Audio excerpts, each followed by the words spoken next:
Bismillah. Marafiki wetu wapendwa, wageni wetu watukufu, marhaban bikum wa hanian lakum. Tuwakaribisha katika Masjid Al-Aqsa kwa moyo mkunjufu na furaha na bashasha.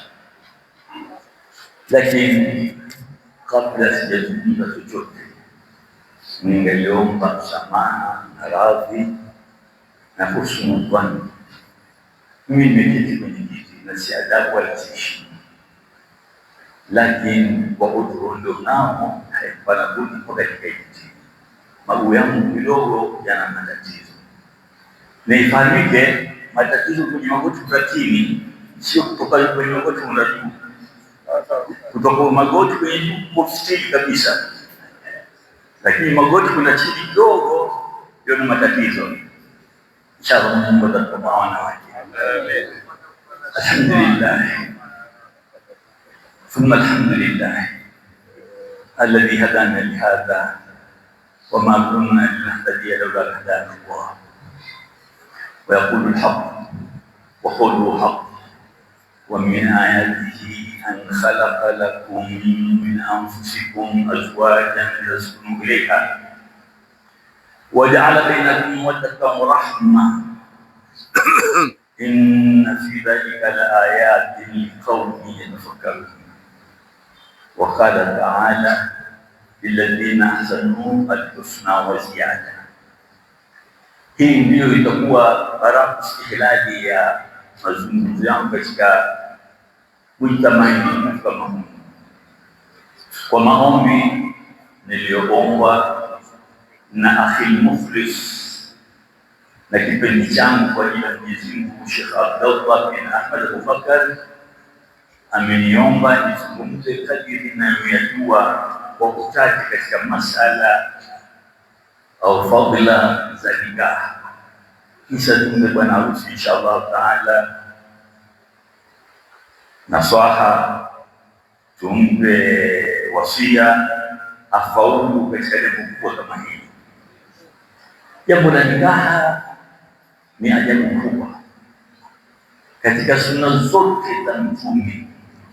Lau katafungua kitabu sunani zote za hadithi za Mtume na maneno ya wanazuoni wote, hakuna sunna kubwa kama nikaha. Hakuna. Zote ukikusanya nikaha itakuwa iko juu yao kushinda sunna zote.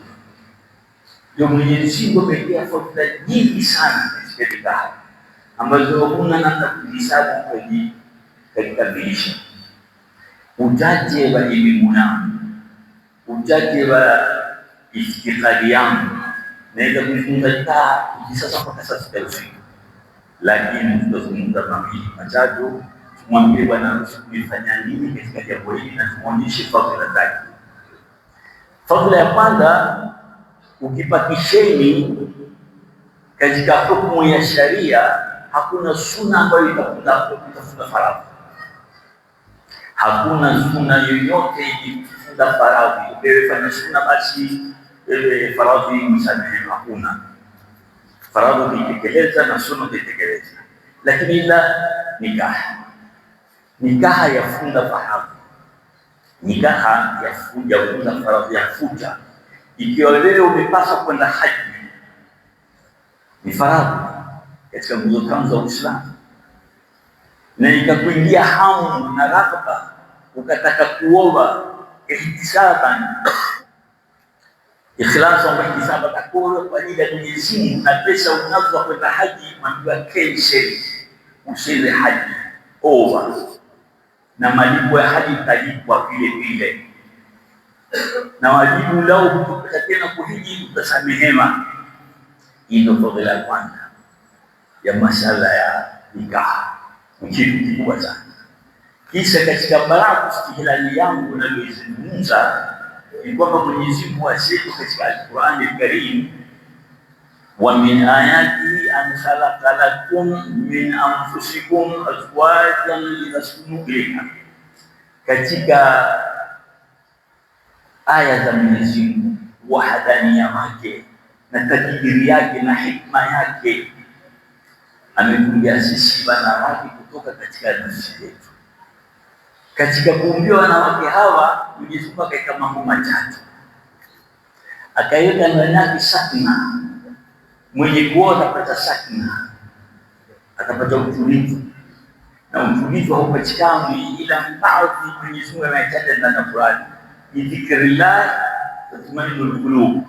Na katika zawadi mtu akioa kwa ikhlas, ihtisaban wa imanan atapata sakina. Hii ndio fadhila ya kwanza ya kuoa. Usibabaike bwana harusi wetu, utapata nini? Sakina inshallah taala. La pili, Mwenyezi Mungu aliyotia katika zawadi mawadda, mapenzi. Ili kuoana zawadi ni kupacha mahaba na mapenzi. Mapenzi kuna mawadda na rahma mbalimbali. Mawadda wakati wake ni gani? Rahma wakati wake ni gani? Mawadda ni hivi bwana harusi alivyo, ana miaka pengine 25, pengine 28, yalla 30, na binti nani hapo hapo 25, 30 habazidi. Basi hawa ndio Mwenyezi Mungu wa mahaba. Mahaba gani? Wakawa huchemka ile damu mpaka ile hamiri ya ghalika kale damu zao zikichemka, kila mmoja atakumta mwenzake kama simba ataka kumda mwenzake. Ndio mahaba yale, wa kila mmoja na hawa atakumta mwenzake, ndio wakati mahaba ule. Kisha ikifika time ya miaka yetu 60, 50, 70, wani rahma, hakuna tena mawadda, wameshaondoka. Ingine walifanyika tena, wani rahma tu kusikiana, mkakumbuka vile mkiteza kibe, mkibebana, mkuhusiana, mkakachana, wakumbuka rahma. Ule atakwenda mkono kwenye kiuno, leo atakwenda mkono kifua, watamshika matavu, wala mbalina inaangusha. Na yeyote atakwambia mimi na miaka 70 ama na 60 mrongo na mawadda, atakuwa ni mawadda yote ni rahma aliyobaki kwa yeye. Haya ndio mambo Mwenyezi Mungu aliyoweka dini katika nikaha. Kisha katika masala ya nikaha, Mtume sallallahu alaihi wasallam atuambia nini? Bwana harusi yoyote anapooa kupandishwa daraja, kupandishwa daraja, atatolewa min al-adna ila al-adla al-ulya, atatoka chini kwenda juu. Hii ndio mjadala wa nikaha, kwa sababu bwana harusi yoyote anayeoa halingamani na mtu yoyote ambaye hana kabisa katika ibada zote. Usali kwake ni peke yake kuishinda ambaye hana mke, kufunga kwake, kutoa zakat kwake, sadaka zake, hija zake, kila lifanyalo bwana harusi amshinda yule ambaye hana bibi. Sikiza maneno ya Mtume sallallahu alaihi wasallam, asema nini? Shirarukum ulsabukum, mwovu wenu ni ule mtu atakayekando hataki kuoa, hana udhuru wa sharia, yeye atakayekando hataki kuoa, ataka uchafu peke yake. Usafi ndio kwa usemi, ndio shirara kwa. Kisha Mtume akamsifu mwenye kuoa, akamwambia nini? Rakaatani min mutaati, rakaa mbili atakazoswali bwana harusi atamshinda bwana mtu ambaye hana bibi. Rakaatani min mutaati.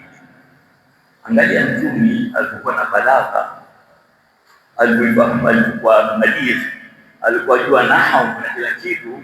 Ametuletea asema nini? Rakaatani, raka mbili, min mutaati, mtu mwenye mke mufrad, mwenye mke mmoja ni mufrad, mutaati mwenye mke shiba, sio wake, mke mmoja tu kwa naye. Utamshinda khairu min 70 rak'atan, ni bora zaidi raka mbili zake kuliko mtu atakayeswali raka 70 ambaye hana mke. Haya, angalia ubalagha wa Mtume, asema kutia leo miakati ili pepewa mkusanyiko wa maneno kile ni mmoja, ikishie na maneno ngapi ndani yake. Hapa Mtume anakuambia mke mmoja atamshauri raka ngapi? 70. Je, ukiwa na wawili, ukiwa na watatu, ukiwa na 4, simwambie bwana harusi na kaoe nifanye ikhtirasi mimi kwa sababu na ndio tofauti na kuoa wenye mamtiko tutapata kufanya ikhtirasi mwenye mshuri nifanye ikhtirasi na mweleza fadhila, simwambie na kaoe akiwa wengine kwamba yeye mtu akiwa mwenye watu wawili atamshika mwenye mmoja, mwenye watatu atashika mwenye wawili, mwenye baba 4 atashika mwenye watatu. Kwa hivyo ni jambo kubwa sana sana la kuoa. Hizi ni baadhi ya maneno machache kulingana na wakati tunaeleza bwana harusi. Sasa tunataka kumpa usia, na hiyo ndio kitu muhimu sana, na hili jambo alilofanya kama daraja zote hizo zitakazopandishwa zote ni al-husna, amefanya mema kwa ziada, kisha atakuwa na zaidi na Mwenyezi Mungu kwa sababu ya nikah alizoa. Mwenyezi Mungu ambaye katika dua yake inshallah taala. Najua bwana harusi hapa yuadunda moyo wagonga, atakapoondoka haraka kama hivi ndio damu yachemka, atakapoondoka haoni asije kidogo chao, subiri kidogo chao wakati ukalipo. Mungu atafanya ndefu siku ya leo inshallah. Sasa katika masala ya nasaha tutakazotoka bwana harusi, ukitaka thamara nini zawadi au ya matamanio yako, ukitaka matunda na kufaulu hapo ulimwenguni na akhira, uwe na husnul muashara, matangamano mema na mke wako. Katika matangamano mema kuna mambo kadhaa lazima uyakubali. Kuna mengine mtakubali, moja si kubali, lakini mengine yakubali yote. Kwanza uwe na subra katika mambo ambayo yatatokea katika wewe na mke wako, katika familia yako, katika mambo hayatoka kwenye mpaka wa sharia. Subiri, uvumilie, maadamu hayatoka katika mpaka. Mwanamke amechelewa kukupikia, amechelewa kupokea maji ya kuosha mkono, amechelewa kuja pasi kanzu, ametoka kuonekela mamake na babake, hakukuaga, msamehe, subiri, si makosa. Uwe na subra na uwe na maneno yako lilejina, uwe na maneno zaidi na yeye, usiwe na maneno ya ukali mpaka yeye umwangalie mwanamke akuangalie. Kwa nini? Kasura tarf, mato ya wanawake wa peponi. Ule mwanamke utakapomwangalia vizuri, naye atakuangalia nini? Kwa nini? Kasura tarf, mato ya kufupilizwa, ambaye hamuoni mwanamume atakuona wewe peke yako.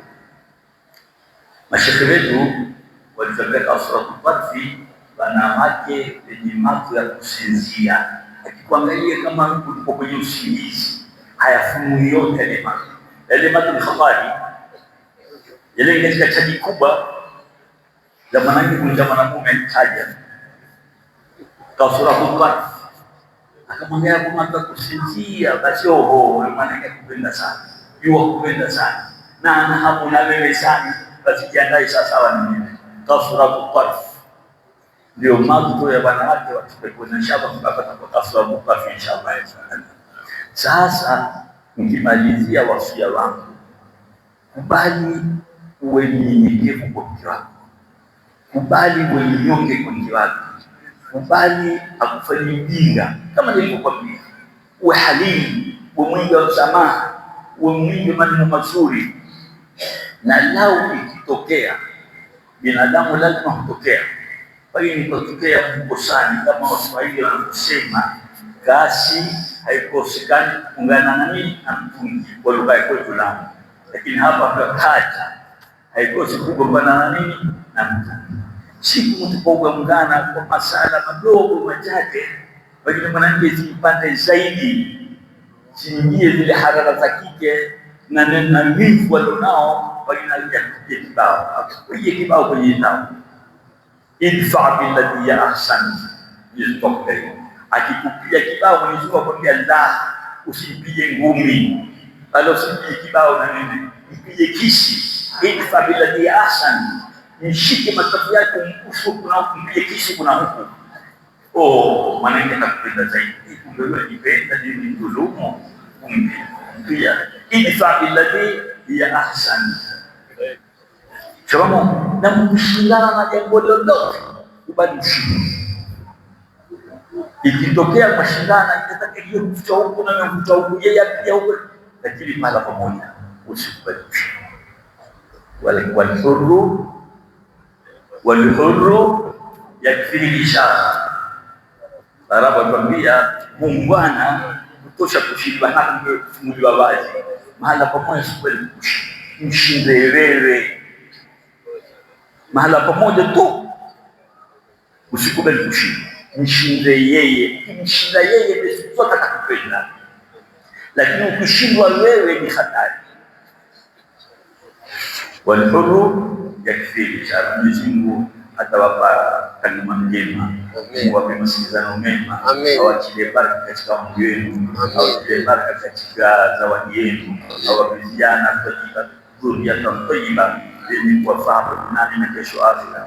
Mpaka mshikamane mkono na watoto wetu na mke wako ili tupate baraka. Wa nasaje wala fabiku. Wassalamu alaykum wa rahmatullahi wa barakatuh. Sasa hivi wakati wa Maulana kama yeye ni mkwe wa huyu bwana harusi kwa mkwe wake. Sasa leo atamwozesha binti yake.